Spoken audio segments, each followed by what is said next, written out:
let's take a look at some work from number 6.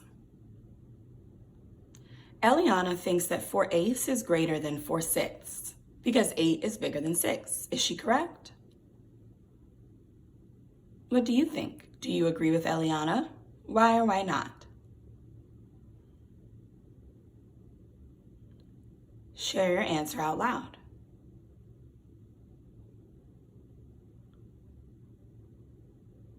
I heard you say that you disagree with Eliana.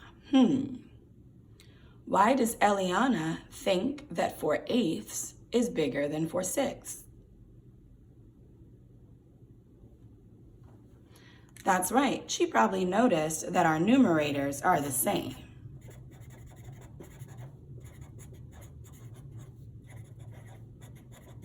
But we noticed that Eliana did not draw models to help her explain.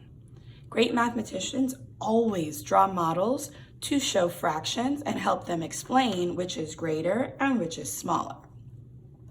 How did you represent using models? Share your answer out loud.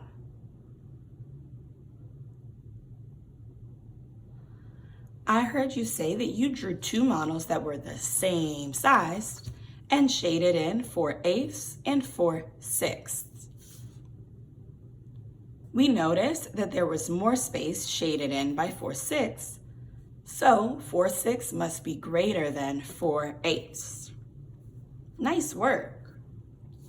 Eliana is incorrect because when we drew models to compare, we can see with our eyes that 4/6 covers more space than 4/8. Nice work.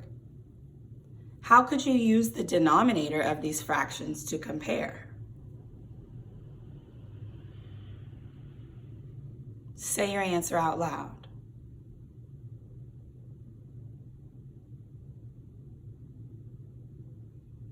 That's right. I heard you say that you noticed that we have the same number of 6 and 8ths, but when we partition the whole into more pieces, more parts, those pieces get smaller. So 4/8 is less than 4/6. That's right. We also know that 4/8 is less than 4/6 because a larger denominator means our whole is partitioned into more parts, and those parts are smaller. Keep this in mind as you jump into your exit ticket.